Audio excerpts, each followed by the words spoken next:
he came into my office. Like most of the work was out and done, and I was like ready to unwind a little bit, and we were just there talking about the day, what I needed done and whatnot, and that's when we heard just a loud explosion, like massive explosion. It just knocked us just off our feet. It was just like unbelievable. Right when that happened, I was like, that's a bomb. I was like, what the hell was that? He's like, all right, stand under the door. He had me, I was standing up, and he was more, I guess, sitting like more in the back of the room. And he was like, stand by underneath the door, because at the time, all the ceiling tile and everything just came down on top of us, and there was smoke filled with everything. Just like people then started running towards us and screaming about like a good 15 people, like some coworkers, some people who were just down there in the B1 level on the basement floor. And it was just like, hysteria, just like smoke and everybody like screaming, and it was crazy. So we were like trying to figure out what was going on. When that happened, then another explosion happened, and it was just like boom, I'm just like, wow, what's going on? Again, we got like knocked away, and like, what's going on here? And it literally sounded like it was just like not particularly like a grenade, like people setting off grenades, but it was like picture like just like multiple grenades just going off, just like bang, bang, boom. And that's what I thought. I was like, is there somebody in here like blowing up the place? It's like, it was wild, And basically then all the workers and everybody who were in the area then ran into my office, and we greeted them, and William, I wasn't as calm as William was. William was more of the calm person. I was like more a little like shaky about it. I didn't know what was going on, and he was like trying to calm everybody together and getting everybody like all right, we got to get out of here. This is what we got to do. And as we were doing this, a man who I just found out his name yesterday. I didn't even know his name up until this day. His name I think was Felipe. He came into our room, into our office, and it was just like everybody just was like in dead silence. And he was just like, he came in and he was just covered with blood, and his skin was like peeling off his arms, his face. Like I don't know the extent of the burns and whatever, but it was just like wow. We were just like, so we were asking him, "Are you okay? You okay?" And the man was just like shaking and in shock, and it was like we just knew that we had to get this man out of here as much as us ourselves. Now, usually I have a radio with me that day. Every day I usually have a radio to get in touch with, other coworkers and whatnot. And that one particular day I didn't. It was just so how it be. So I didn't know what was going on with anybody else. I didn't know what was going on in the building. All you heard was just, the sirens and just like everybody screaming. So you kind of like, was, and plus the phone also was out, so you didn't, it was like no communication with anybody, so we were basically down there to fend for ourselves.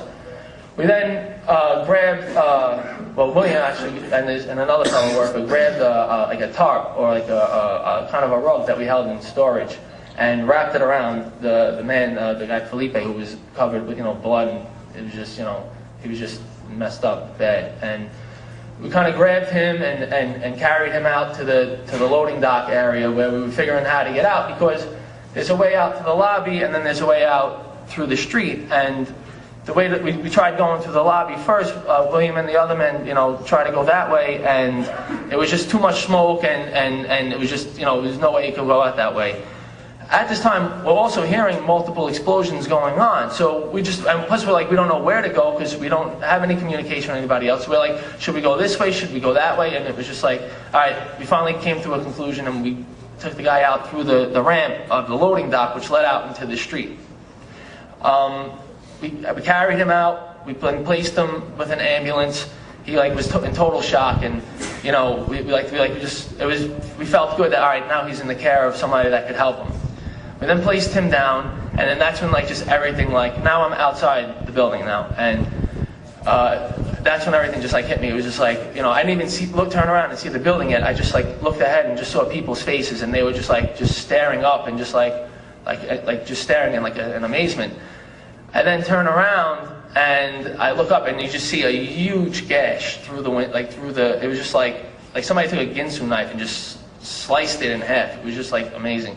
A huge hole, and just people screaming who are outside, oh my God, and I didn't realize why. And then for was a tough thing for me, but you see people falling from the windows. Like, you just see people just coming down, and you're like, oh my God, is that a body? I mean, like, it was just like, you know, you just couldn't describe it, like, you know. And I still have visions of, you know, people. Like, I was personally, like, you know, very close to seeing. Like, I could even see what the people were wearing. That's how close I was to them, and it was just something you just had to turn away from. I mean, you just like saw just like one, two just come down, and it was just, you know, a terrible sight. After that, I just, you know, focused my attention away from that because I just really couldn't take any more of looking at it. And me and William were like, all right, let's get the firemen who were trying to get through were being blocked off because the traffic then stopped. So we were trying to get the people to move and help these firemen get through. And we then like had our backs to the building, and then that's when the second plane came through and just boom, you just heard like a huge explosion, and you turn over and there's a fireball coming right over you like this, like, and the heat was just like extreme, and we just fell right through the floor, like, you know, you basically, like, I fell down, and then I looked up, I see the fire coming over me and debris and everything, and as I look up, you see people just take off, like, down the block, just running, like, at full speed, and, you know, they were just like, you know, it was like out of the movie Godzilla, like how you see like people running when Godzilla's coming, like, you know, that's basically how it was. People just like pushing people and just running, and, you know, and then like was like, you know, I gotta, you know, look for my workers and whatnot. So William was like, let's go back into the building. I said, no. I said, that's like, you know, that's crazy. I said, that building looks like it's, you know, it doesn't look like a safe place to be. I was like, let's stay out here, gather what we could do, and, you know, get everybody safe out here. He's like, no, I'm going in. I said, all right, you know, go ahead, you know, do what you feel you have to do. I said, I'm going to get everybody together and organized out here. And that was the last time I actually seen him for about up until 6 years. And I then seen him on TV later, but that, like, physically in front of me, that was the first time I left. I know he ran right into the building. And then, you know, I was then looking for, like, some of my personal close friends outside, making sure they were okay. And I, like, as I was doing that, I would see different people I was working with. And I was like, all right, go to this certain block. Let's meet up. Everybody, let's meet up, and so on. Now, trying to find certain individuals is kind of hard. It's like finding a needle in a haystack, because it's just like people running everywhere, and, you know, you couldn't really see, you know, like it was just so much confusion going on. So I then, like, focused my attention. I was like, you know what, I then thought about my family. I was like, you know what, I really have to call my parents. I was like, but now the cell phones don't work. So I was like walking, and I finally ran up into like a couple blocks down into a deli.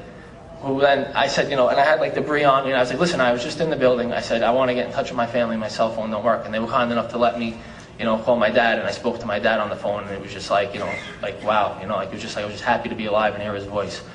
You know, and I got off the phone with my dad, and, you know, a couple of time has elapsed, and now I'm like gathering people and, you know, telling them, let's go, you know, let's meet here.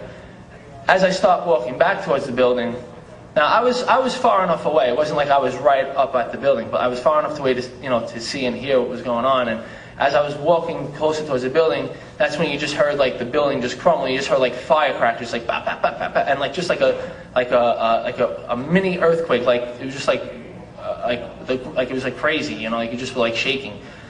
I then did with what pretty much mostly everybody did, was just run the opposite way of the debris coming at you. I made it. I was fortunate enough to make it not get covered by the smoke and the debris. I was like fortunate enough for that. So, you know. But speaking to other people, that was just like, you know, it was just like a terrible experience from them who went through that, just like the soot in your mouth, and, you know, the being covered and you not knowing where you are, just like total silence, just like hearing from them. I mean, like, it was just like, you know, I couldn't believe like that, you know, that they had to go through that. But